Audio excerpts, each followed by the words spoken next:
श्री गुरुचरित्र मराठी अनुवाद अध्याय 52. श्री गुरुचरित्र उतरणिका. ओम श्री गणेशाय नमः. श्री सरस्वत्ये नमः. श्री गुरुभ्यो नमः.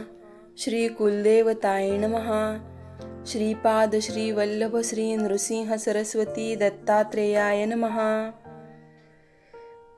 गुरुर्ब्रह्मा गुरुर्विष्णू गुरुर्देवो महेश्वरः. गुरुः साक्षात् परब्रह्म तस्मै श्री गुरुवे नमः. ओम. श्रोते हो, सावधान चित्ताने ऐका. श्री गुरुचरित्राचे 51 अध्याय श्रवण केले असता नामधारकाची भावसमाधी लागली. तो निजानंदात निमग्न झाला. श्री गुरुचरित्रामृत सेवन करून तो तटस्थ झाला. त्याच्या ठिकाणी अष्टसात्विक भाव निर्माण झाले. सर्वांगावर घामाचे बिंदू उत्पन्न होऊन रोमांच उठले. कंठ दाटून आला. सर्वांगाला कंप सुटला. त्याच्या डोळ्यांवाटे प्रेमाश्रू वाहू लागले. शरीराची हालचाल बंद झाली. तो समाधी सुखात आनंदाने डोलत होता. हे पाहून सिद्धयोग्यांना मोठा आनंद झाला. त्यांनी त्याला प्रेमाने कुरवाळून सावध केले. त्याला गाढ प्रेमालिंगन देऊन ते म्हणाले, बाळा, नामधारका, तू खरोखर भवसागर तरुण गेला आहेस. पण तू असा समाधी अवस्थेत राहिलास तर तुला मिळालेले ज्ञान तुझ्याच ठिकाणी राहील. मग लोकांचा उद्धार कसा होईल?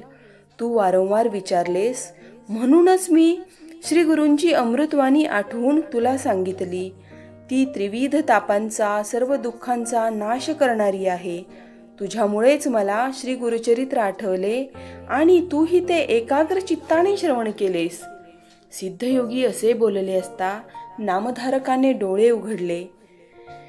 तो हात जोडून उभा राहिला आणि सिद्धयोग्यांना म्हणाला, स्वामी, तुम्ही खरोखरी कृपासागर आहात. या विश्वाचे तुम्ही आधार आहात. तुमच्या कृपेनेच संसार सागर पार करता येतो.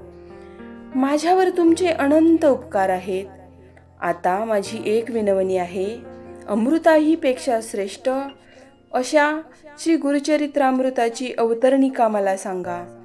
आपण सांगितलेल्या श्री गुरुचरित्रामृतात भक्तजनांच्या चित्तवृत्ती बुडून गेल्या असल्या तरी मी अद्यापही अतृप्त आहे. मला श्री गुरुचरित्रामृत पाजून आनंद सागरात ठेवा. अनेक औषधी वनस्पतींचे सार काढून ते दिव्य औषध तयार करतात. त्याप्रमाणे श्री गुरुचरित्रामृताचे सार मला सांगा. नामधारकाने अशी विनवणी केली असता सिद्धयोग्यांना अतिशय आनंद झाला. ते म्हणाले, बाळा, तुझी श्री गुरुचरित्रावर अखंड श्रद्धा राहो. त्यासाठी मी तुला श्री गुरुचरित्राची अवतरणिका सांगतो. ती ऐक. पहिल्या अध्यायात मंगलाचरण असून सर्व देवदेवतांचे स्मरण केले आहे. भक्तजनांना श्री गुरुमूर्तीचे दर्शन घडविले आहे. दुसऱ्या अध्यायात ब्रह्मोत्पत्ती सांगितली असून चारी युगांची वैशिष्ट्ये कथन केली आहेत. आणि त्याच अध्यायात गुरुमहात्म्य आणि संदीपाख्यान आले आहे. तिसऱ्या अध्यायात अंबरीश आख्यान सांगितले आहे. चौथ्या अध्यायात सती अणुसूयेची सत्व परीक्षा पाहण्यासाठी आलेले त्रैमूर्ती, तिची बालके होतात. ती त्रैमूर्ती श्री दत्तात्रेय अवतार कथा सांगितली आहे.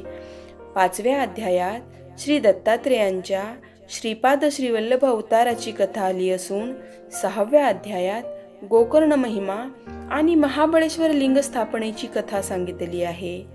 आठव्या अध्यायात शनी प्रदोष व्रत महात्म्य वर्णिले असून नवव्या अध्यायात श्री गुरूंनी एका रजकाला राज्यप्राप्तीचा वर दिल्याची कथा आली आहे. 10व्या अध्यायात कुरवपूर क्षेत्र महिमा सांगितला असून वल्लभेश आख्यान सविस्तर वर्णिले आहे.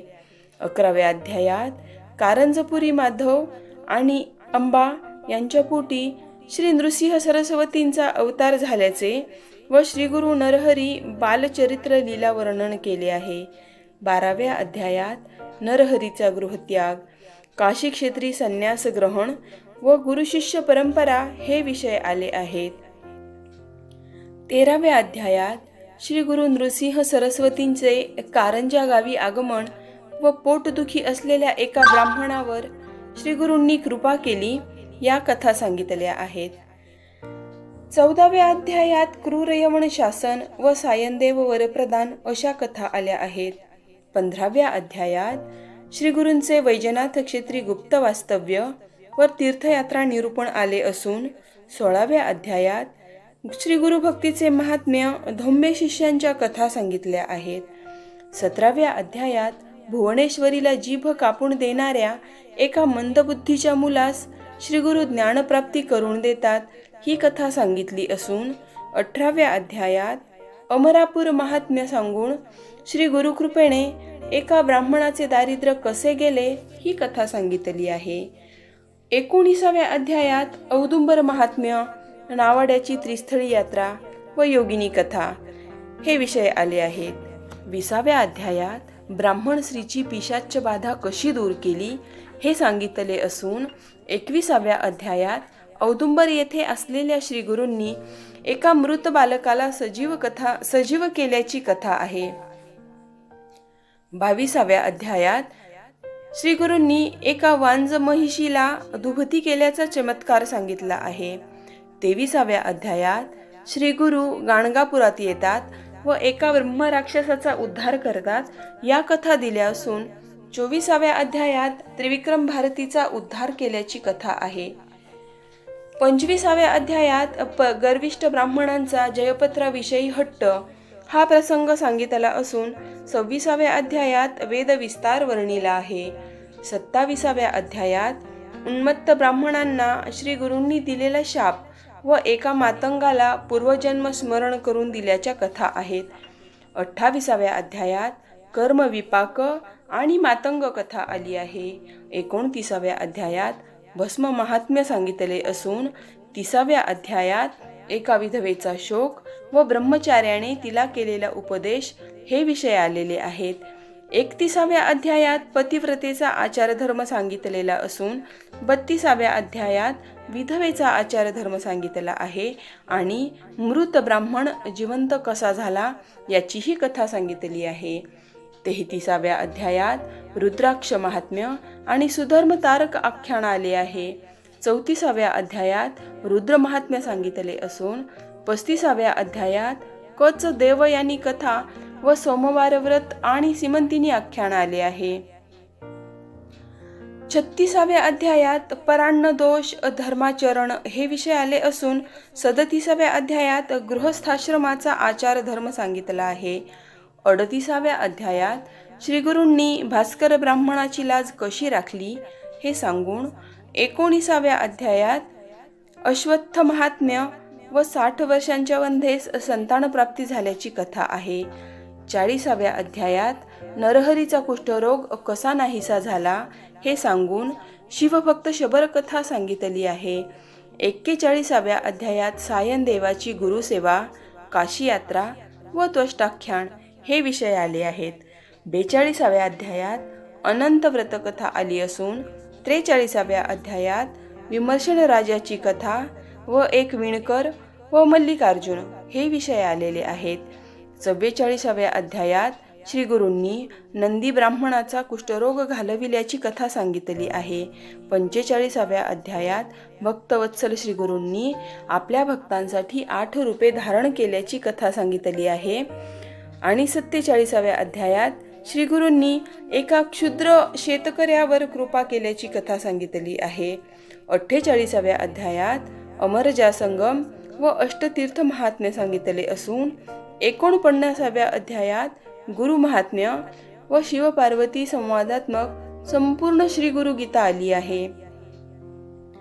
पूर्वजन्मातील एक श्रीगुरु भक्त यवन वंशात जन्मास येतो व श्रीगुरूंनी त्याला दिलेल्या पूर्वीच्या वरदानाने तो बिदरचा म्हणजे वैदुरा नगरीचा राजा होतो. ती सविस्तर कथा 50व्या अध्यायात आली आहे. 51व्या अध्यायात श्री गुरु नृसिंह सरस्वतींचे निजानंद गमन अवतार समाप्ती झाल्याची कथा दिली आहे. सिद्धयोगी नामधारकाला म्हणाले, श्री गुरुचरित्र अनंत अपार आहे, त्यातून मी तुला केवळ 51 अध्याय सांगितले आहेत. त्यांची अवतरणिका तुला सांगितली. नामधारका, श्री गुरु अवतार समाप्ती करून गेले असे लोकांना वाटत असेल, पण ते आजही गाणगापुरी आहेत हे लक्षात ठेव. या कलियुगात अधर्मवृत्ती फार वाढली आहे हे पाहून श्री गुरु गुप्त झाले आहेत. खऱ्या भक्तांना मात्र ते आजही दर्शन देतात. नामधारका, मी सांगितलेल्या श्री गुरुचरित्राच्या अवतरणिकेचे जे नित्य श्रवण पठण करतील त्यांना श्री गुरु नक्कीच भेटतील. आपला जसा भाव असेल तसेच फळ श्री गुरु देतात. नामधारका, तू अवतरणिका सांगण्याची विनंती केलीस त्यानुसार सगळा इतिहास मी तुला पुन्हा सांगितला. ज्यांनी पूर्वीच श्री गुरुचरित्राचे श्रवण पठण केले असेल त्यांना या अवतरणिकेमुळे सगळे काही आठवेल. इतरांना ही अवतरणिका वाचून संपूर्ण श्री गुरुचरित्र पठण श्रवणाची इच्छा होईल. सिद्धयोग्यांनी असे सांगितले असता नामधारकाला अतिशय आनंद झाला. मग तो हात जोडून म्हणाला, स्वामी, आता या श्री गुरुचरित्राचा पारायण विधी मला सांगावा. पारायण करताना दररोज किती अध्याय वाचावेत ते मला सांगावे. यावर सिद्धयोगी म्हणाले, नामधारका, तू फार चांगला प्रश्न विचारलास. यामुळे लोकांच्यावर फार मोठा उपकार होणार आहे. आता तुला पारायणाविषयी सांगतो. आपले अंतःकरण पवित्र असताना दररोज शुचिरभूतपणे जमेल तेवढे श्री गुरुचरित्र वाचावे. दुसरा प्रकार, पारायण विधी केले असता फार मोठे पुण्य प्राप्त होते. दिनशुद्धी पाहून म्हणजे शुभ दिवशी पारायणाला प्रारंभ करावा. प्रथम स्नान संध्या करावी. जेथे पारायण करावयाचे ती जागा पवित्र असावी. रांगोळ्या काढाव्यात. देशकालादी संकल्प करून ग्रंथरूपी श्रीगुरूंचे यथाविधी पूजन करावे. ब्राह्मणाचीही पूजा करावी. प्रथम दिवसापासून पारायण संपेपर्यंत एकाच स्थानी बसावे. वाचन चालू असताना अनावश्यक भाषण करू नये. ब्रह्मचर्यादी नियम कसोशीने पाळावेत. पारायण चालू असताना दिवा, समई इत्यादी प्रज्वलित असावा. देव, ब्राह्मण व घरातील वडीलधाऱ्या व्यक्तींना नमस्कार करून पूर्वोत्तर मुख करून बसावे व वाचनास प्रारंभ करावा. प्रतिदिवशी वाचावयाची अध्याय संख्या. पहिल्या दिवशी 1 ते 7 अध्याय वाचावेत. दुसऱ्या दिवशी 8 ते 18 अध्याय वाचावेत. तिसऱ्या दिवशी 19 ते 28 अध्याय वाचावेत. चौथ्या दिवशी 19 ते 34 अध्याय वाचावेत. पाचव्या दिवशी 35 ते 37 अध्याय वाचावेत. सहाव्या दिवशी 38 ते 43 अध्याय वाचावेत. सातव्या दिवशी 44 ते 51 अध्याय वाचावेत आणि शेवटी अवतरणिका वाचावी. रोजचे ठराविक वाचन पूर्ण झाले की ग्रंथाचे उत्तरांग पूजन करावे. श्री गुरु नृसिंह सरस्वतींना नमस्कार करून आसन सोडावे. मग फलाहार करावा. 7 दिवस जमिनीवर झोपावे. सदैव शास्त्राधारे पवित्र व्रतस्थ असावे. पारायण पूर्ण झाल्यावर ब्राह्मण सुवासिनीस भोजन द्यावे. यथाशक्ती दक्षिणा द्यावी. सर्वांना संतुष्ट करावे. अशा रीतीने सर्व नियमांचे पालन करून सप्ताह पारायण पूर्ण केले असता श्री गुरूंचे दर्शन होते. भूत प्रेतादी बाधा नाश पावून सर्व सुखांची प्राप्ती होते. सिद्धयोग्यांनी असे सांगितले असता नामधारकाला अतिशय आनंद झाला. आपण धन्य झालो, कृतकृत्य झालो असे म्हणून त्याने सिद्धयोग्यांच्या चरणांवर मस्तक टेकले. सिद्धयोग्यांचे शब्द हीच रत्नांची खाण. नामधारकाने त्यातील रत्ने घेऊन 51 रांजण भरले व याचक भक्तांना संतुष्ट केले. सिद्धयोगी हाच कल्पवृक्ष. नामधारकाने भक्तजनांवर परोपकार करण्यासाठी हात पसरून याचना केली. सिद्धमुनी हा मेघ आणि नामधारक हा चातक. त्याने मुख पसरून त्या मेघाकडे एक बिंदू मागितला असता त्या मेघाने अपार वर्षाव करून भक्तांना अमृताचा लाभ करून दिला. अशा रीतीने श्री गुरुचरित्रामृतातील श्री गुरुचरित्र अवतरणिका नावाचा अध्याय 52वा समाप्त. श्री गुरु दत्तात्रेयार्पणमस्तु. श्री स्वामी समर्थ.